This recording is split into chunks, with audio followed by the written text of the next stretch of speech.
मखोइगे मराइवक लेवा हाइगद्रा यामबदि नत्ते बोतल आंगबसिंग लेरिबा अदुगी मरक्ता मचा अमदा खजिक यावरमी खावा अमदि अथौबा येंगनरगा हराउबगी मिनो नोकमिन्नै अथौबना सी ओइरदि अखोय योम यौमक नत्रबसु खुलसिदि लांथोनिना असी हाइदुना खुtlei थुना हापचिलगा गारीदु स्टार्ट तौई जोनगी असीबा हक्चांग अदु मनिंगी सीट अदुदनी लेरिबा अदु गारीदु स्टार्ट हौ हाइबा सुंगा यारक्ते मखोय अनि खरनगा कीरगा लेबगा कीबा हेंगलई कीबबु हेंगलकलबदि उना लेंग फावबा यादे हाइबगुम मखोय गारीगी मपानदा मी चेनबगी दुंग दुंग लावबा मखोलमा तारई मदु तारुबदा अथौबदु हुमांग कांगले बाय खर थुना अमता तौ आई कीबना लोरे खाबसु मसादु ग्यान ताजते ऐसु थुना होटनरिबनिने मपानदगी तारिबा खोंजेलसिंगदुगी मरक्तसु नुपी अमना अमुकसु कपी अमुकसु नोकली खावा करिगुंबा खर खलक्तुना ममित चेजेक उसिलगा सोर असांगबो अमा होंथदुना मसादु ngaiha रेस्ट तौरी लोइबुग गारीदु चनिंग ताना फजना स्टार्ट तौबदि अमुरक तौबदा अदुमक यारे अथौबा हौजिक्तदा माइथोंग मकालामई ngasai makhai pakhatluwa kirwasing adu hojiktada kaisu tawroi haibugum masadu ne hek tajarai asumna gari du kanna thaukhre khunjindu hek lanthokhibaga hingau setpi nupi amana ningamdana yengduna lehawi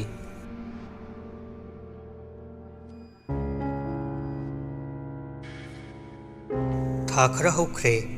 thaja themba amadi boiton makhoi ahum yum amagi thongalda gari du khamlaga kumtharai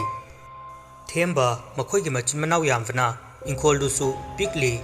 अदुना मानसु मानपुरिवा school अदुगा नकनवा इंखोल अमा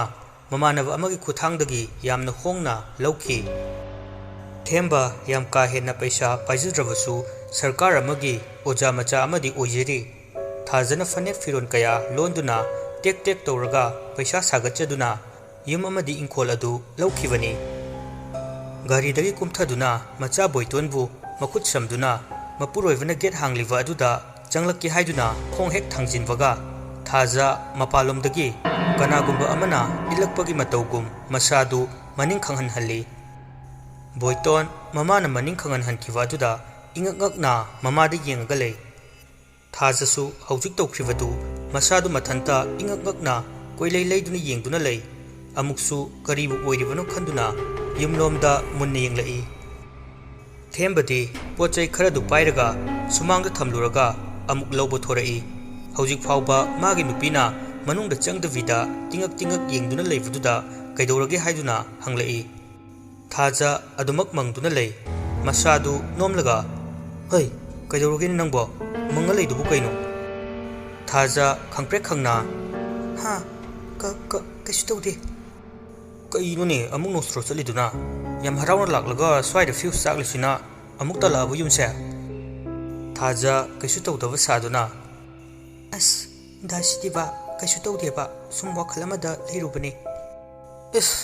yum अनौबा होंगलक्पा नुमितसिदा करी वखल अमुक खनबिरिबा नंगदे हा थाजा वादु थैदोक्लगा साउसिनदुना नंग वाथि अदुम सुहौरो असी हाइदुना मनुंगदा चंखरे ओंथोकपगी नुपिने मानो ओइना सौजिलैने थाजा मनुंगदा चंगलक्पददि इंखोल अमदि युमदु अदुक्कि मतिक चावी युमदुसु उना मथक मखा सावनी याम फजना साय मओंग यामना ताय लैनदबगी फिबमदि खरा सोकचिले थाजदु मथंता ngaiha वखल अमुक खल्ली असुक चावबा युम इंखोल सिबु कयादा होंगलिसिगी मरम अमदि लैरमगदब माली मीना हाइनबददि सिगी खुल असि चही खरगी ममांगदा मी अमता लैबा ngamnaramdi hainakibani वखल मंगनगा लैरिङै तुंगदगी खुद अमना तापलाउना पाइरई इमा थाजा खंप्रे खंगी ओंथोरकपदा मागी नुपा ओइरमबदुदा ने हेक ताजै सोर असांगबो मखोंदोक्लगा मपुरोइबदा ओइनना खुतुम सुजै थेंबसु नोकमी तौरगा करिनो नंगना सुमांगसिदा कोयंग येंगलगा मंगलगा लैरिदुबो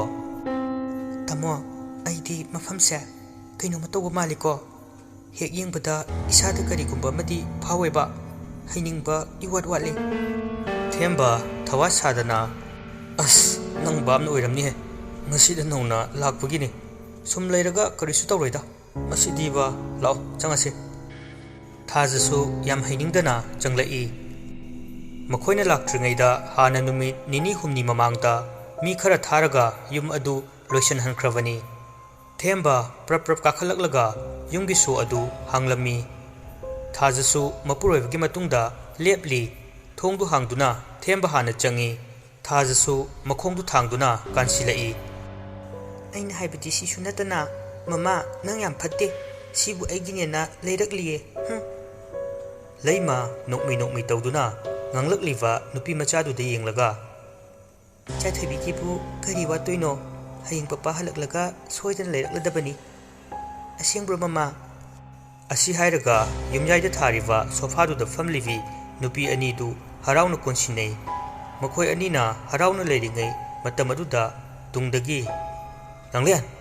ꯂꯥꯡꯂꯦꯟ ꯅꯨꯄꯤ ꯑꯅꯤꯗꯨ ꯇꯨꯡꯗ ꯐꯠ ꯌꯦꯡꯊꯣꯔꯛꯏ ꯊꯥꯖꯒꯤ ꯃꯃꯥꯏ ꯑꯗꯨꯗ ꯁꯦꯠ ꯁꯦꯠ ꯊꯥꯔꯛꯏ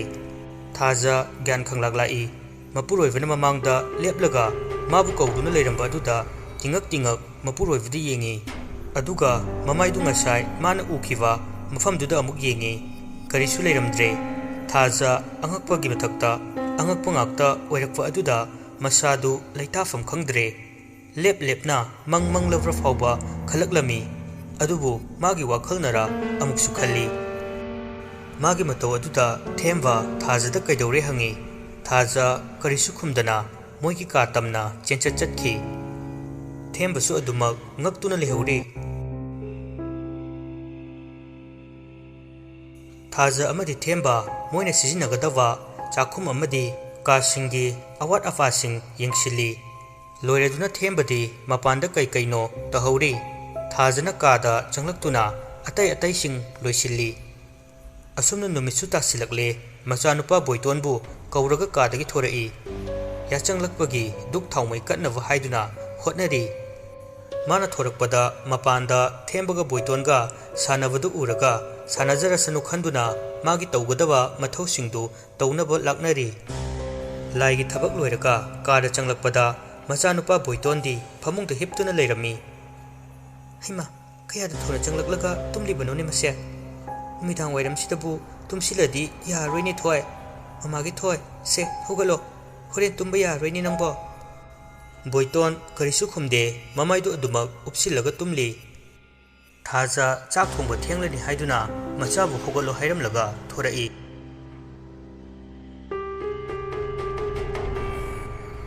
ꯃꯥꯅ ꯊꯣꯔꯛꯄꯗꯗꯤ ꯃꯄꯥꯟꯗꯒꯤ ꯊꯦꯝꯕꯅ ꯃꯆꯥ ꯕꯣꯏꯇꯣꯟꯕꯨ ꯄꯝꯗꯨꯅ ꯆꯪꯂꯛꯂꯝꯃꯤ ꯊꯥꯖ ꯏꯉꯛ ꯉꯛꯏ ꯍꯧꯖꯤꯛꯇ ꯃꯥꯒꯤ ꯐꯃꯨꯡꯗ ꯇꯨꯝꯍꯧꯔꯤꯕꯗꯨꯅ ꯀꯅꯥꯅꯣ ꯈꯜꯂꯛꯏ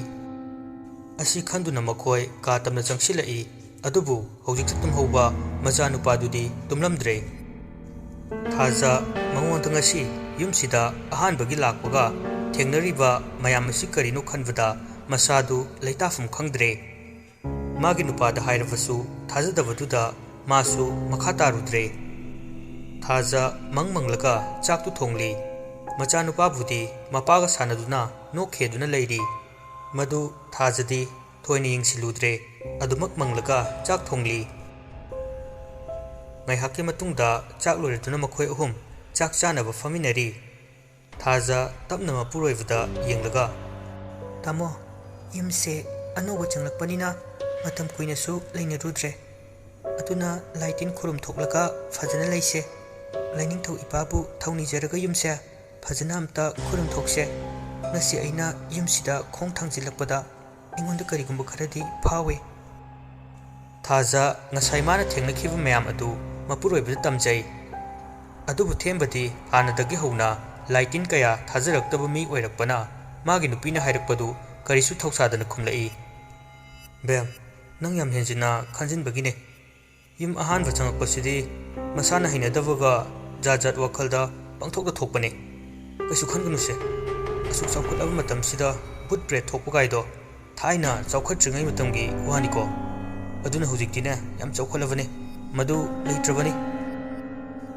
ꯑꯁꯤ ꯍꯥꯏꯗꯨꯅ ꯊꯥꯖꯅ ꯍꯥꯏꯖꯔꯝꯂꯤꯕ ꯀꯌꯥꯗꯨ ꯇꯥꯕꯤꯔꯝꯗꯦ ꯊꯥꯖꯁꯨ ꯃꯈꯥ ꯇꯥꯗ꯭ꯔꯦ ꯋꯥ ꯑꯔꯦꯝꯕ ꯇꯥꯔꯅꯤ ꯈꯟꯗꯨꯅ ꯑꯁꯨꯝꯅ ꯆꯥꯛ ꯇꯣꯛꯇꯨꯅ ꯇꯨꯝꯅꯕ ꯍꯥꯏꯗꯨꯅ ꯆꯪꯅꯔꯛꯂꯦ ꯃꯆꯥꯅꯨꯄꯥꯗꯨꯗꯤ ꯍꯥꯟꯅ ꯇꯨꯝꯗꯨꯅ ꯂꯩꯔꯝꯂꯦ मपासु फमुंग नाकंदा फोन फिल्म येंगदुना लेरमी थाजसु कांखलदु थादुना फमुंग काखलई अदुगा फमलगा ममित्तु उसिंदुना लमदमसिबु कोलिवा अमदि लैनिंगथौ सनामहिबु खुरुमजरगा हिपथरई ngसाइदगी थाजना तौरिबदु थेंबना मुन्ना येंगदुना लेरमी थेंबा नोफे तौरगा मागी नुपीदा हाइरई अहिगी नुपीसी लाइनिंगबा याम कलिको फै फै मदुसु निंगदबनी असी हाइदुना मासु फैजुब चिंखलगा तुमथाखरे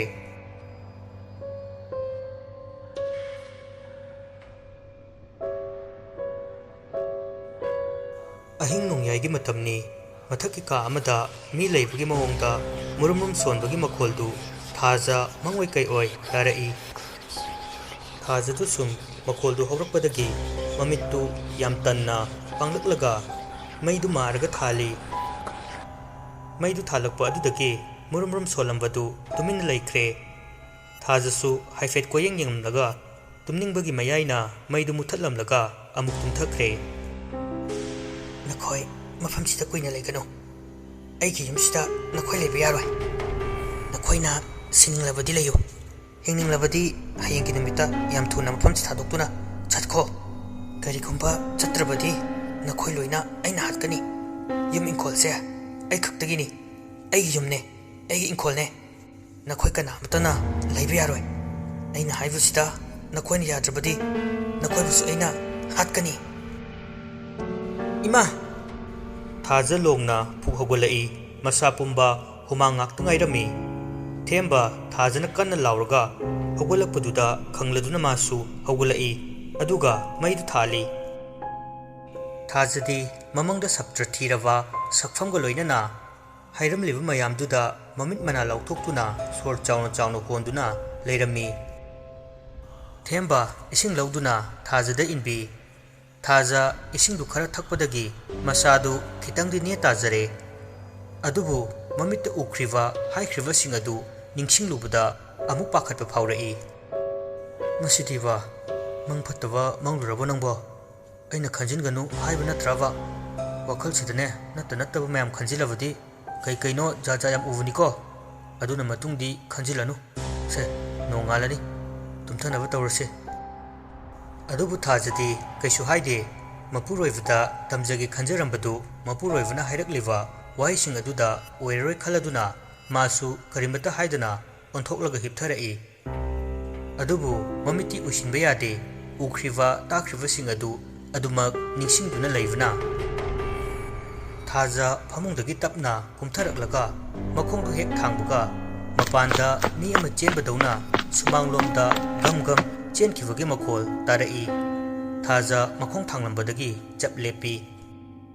मी ओइरबजाला हाइना अमुकसु खल्ली मपानदा इसाइगी मवोंगदा ngंगबदौना अमुकसु ताई थाजा मसिदी येंगददी येंगलगे खलदुना अकीबा पाखतपा पुंबा फाजिलगा कादुदगी थोरकलगा मपालगी थोंगदु तपना हांगदुई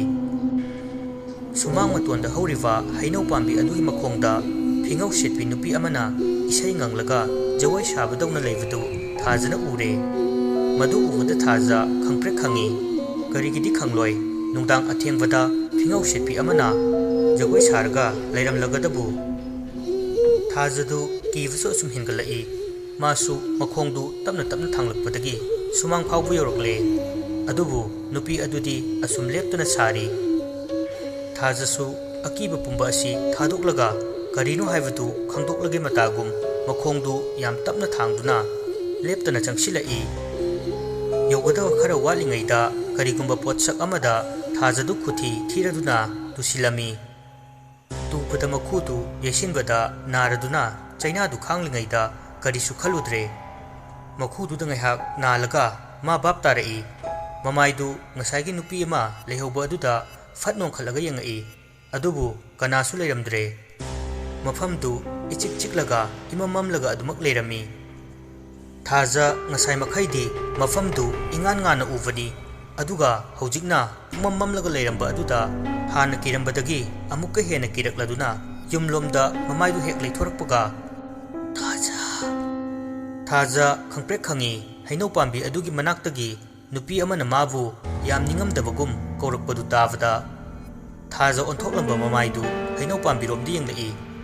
थाजा अतै करिसु उदे हैनौ पाम्बिदुगी मरुमदा मी अमा लेपगा लेइबदु ममी खितंगदि उई थाजदु ngahakti magi wakhaldu karinoma tobugum mamit mana chap yungduna mana uriva manak adu tamna changsilai asum changsilakpana hainau pambi dugi makhong yorakle aduga hainau pambi adugi makhong duda tit phamthai mamitsu kupte थाजा मागी फिवमदु मौंग अमनी अदुगा हैनौ पाम्बी अदुगी मखोंदुदा मखुत्तु गोरो गोरो खोटली मखुत अदुसु लोइना हुबालगा ई थोकले थाजदी China अमत फाउदोगुम लेप्तना खोटली हन कुइना खोलब मतुंगदा मान खोटलिबदु यामना लूरे सुम खोलकपदगी करिगुंबा पोचक अमा थेंगनरे मदु उबद थाजा नुकमी तौरदुना हेन थुना खोलक्तुना पोतु मपुंग फाना उरवदा पोतु पाइखलगा यंगलई पोसक्तु फी अमन योमलगा मथक्ता लंग अहिंग अमदी लाइगी ओइवा पोसक कयाना योमसिली मधु ता पाइखतुना मथक्ति योमलिव मयाम अदु लोइना लौथोई अदुगा फीदुना योमलिवदु हांदोक्लुबुददी फजरवा नुपी अमन सिवदा यामना फजगदवा लिक अमा यावरमी थाजा लिक्तु खक लौरगा अतै पोसकसिंदु लाक्तना लंथोई अदुगा माना खोटलिवा लेवाकसिंदु हानगुम लेवाकसिंदु फुजिल्ली अदुगा माना लिक्तु पाइदुना इमुंग प्रप प्रप चेंसिलकलगा माना पाइरिबा लिक अदु फमुंग नाकंद लेरिफा टेबल अदुदा थनमलगा महा फमुंग काखतलगा फैजुक चिंखतुना तुमथखरे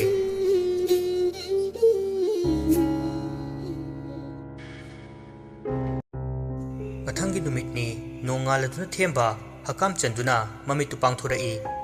माना ममित पांगलकपदा मागी नुपीदुदी हौगलमदे फैजुक्तु चिंखतलगा तुमदुना अदुमक लेरमी थेंबा फोनदुदा पुंग यंगबदा पुंग तरुक हेलमले नहान मखैदी पुंग मंगादा हौगतपा महाकी नुपीसी ngasi थेंगलसी फावबा हौगत्रिबसिदा मसा ngamdrabu jala khali ngarang ahing tumdabagi tumsit phadriba male khaladuna थेंबा मागी नुपीबु नुंसीना नालगा ममाइदा खुमजिल्लिबा मसमदु हाइगतपीरी अदुगा मचा बोइतोंदा अमुक येंगलगा थेंबा हौगतख्रे सुमांग थेलोंग वाइरम सिटपा लोइरगा मसा सेंगदोकलगा अमुक कार चंगलई थाजदी मची लेंगदना अदुमक तुमली थेंगले हाइदुना मागी नुपीबु मसा नोमलगा हौदोई थाजा थेंबना हौदोरकपा अदुदा मसादु याम तन्ना ममित पांगथोरई मसादु इहै हैनदबगुम याम वाना खुमलई तमो ऐ इसासे इहै हैनिंगदि सयेंग पामोमसिसु याम नाई इहे ngarang pot khara thangdok thangjin tawbada nasadu thintokli oiramni mai fajanida thengle hogolo pungsu ayore thaja yam tanna hoi hogalage थेंबसु हौगचरक्लनी खंदुना थोखरे थाजा फैजुक्तु हाइदोक्तुना हौगलई मसादु याम वाना हौगलक्तुना मसमदु पुनखतके खंदुना मखुत्तु थांगलकपदुदा इहु हुबालगा ई थोक्लंबदु उबदा हौजिक्ता चाइना फौरपगुम इंगकंगकना हैमा सिदि कमाइ तौरिबा अइबु ngarang कैदोकिगेने खुचिसु लोइना मोनिसिबो थाजदी ngarang nungdang mangonda तौख्रिबा मयाम मंख्रिबा मंकयादु अमत निंगसिंगबु ngamlamdre थाजा खंजानारगा मसमदु मखुत अनावदुना वाना तौरगा पुनखतलगा ओंथोरकपदा ngasai माना टेबलदा थमकिबा लिक अदु उरई थाजा मदु उबदा मसादु यामना हराउजै मागी वखलददी लिक अदु महाकी मपुरोइबना सरप्राइज ओइना पीबीबनी खल्ली याम हराउना लिक अदु पाइदुना मपान थोलकलगा मपुरोइबना खबर पादुना लेरिबा अदुदा कुंथरगा थैंक यू तामो थेंबसु थाजना थैंक यू हाइरकपा अदुदा करिनो हाइना इंगंगई थेंबनदी मान हौगलकपदा सुमांगदा तुपथारगा थमलंबा अदुदा थैंक यू हाइरकली बॉय निंगलुबनी असिगिबु फरे फरे इरुजा माइथरुको चाक थेंगलदी हयेंदगी आइसु स्कूल चलदबनी थाजसु हराउना नोकमी तौदुना कार चंगलकपदा मिंगसेंग ममांगदा लिक अदु थमलमलगा बाथरूमदा चंखरे थेंबना मपालदा सुम लेरिङैदा मागी कादा नुपी अमना इसै nganngangduna pot loisinbagi makol tarai थेंबसु मागी नुपी ओइरबोय खंदुना करिसु थौसादे sum isai ngangbadu tarambadagi nahevagi mawongda amuk makhol tarai. Themba imunglomda onsilaga kadoragene asi haiduna laurai. Karisu khumlakte amuksu yam haraubugi mawongda nok noktuna kadu sinba thungna chenbagi makhol tarai. Themba ingakngakna karinoni masi nupisina tawrisibo maisi ai sanariba haibdura sungchang hek changwa he. Thembadi magi nupina laknari voi khanduna karisu thausadana noktuna lei. Thajadi bathroom du makhoigi yum maningda oivna tawriba singdu karisu taramde. Amuksu chaksang lomda kolik tavugum grongrong tawbugi makhol tarai. Themba handakti khangladuna asi nupisidia asi haiduna chaksangda changlakpada kolik khara taduna leirami. Maning thongdusu hangduna leirambaduda amuk yengi. Haima hodong oira malene maning thongse hanga thamamine masi nupisidiba thong lonsilamdra malene. Asi haiduna maning thongdu lonsinke haiduna changlai. Tanjaduda Thajadi masamdu taithok laga laklivdu urai. Madu ubada Themba ingangakre. Thajadi iru lufang loida ngari malene changlakta ngari sidi adu ngasaidagi kada leiraga isai nganglaga leiribuduna kana. Themba thunamak kada prap chensili kadu pochai singti mafam chana chana lengdana leirami. Phamung kai kaisu loina machi lengdana lei machasu machi lengdana tumli. Themba thongsinduda machi lengdana leblaga leiringaida tungdagi Thembagi lengjumda tap pairei. Themba khangprek khangna chongkhali tung onthokuna yengluvada Thaja mamitu lauthoklaga yam saubagi mawongda Thembada yenglaga leirami. Themba Thajana mamit lauthoklaga sauna mangonda yenglakpa aduda Themba masadu thakatkhiduna lekthakirami.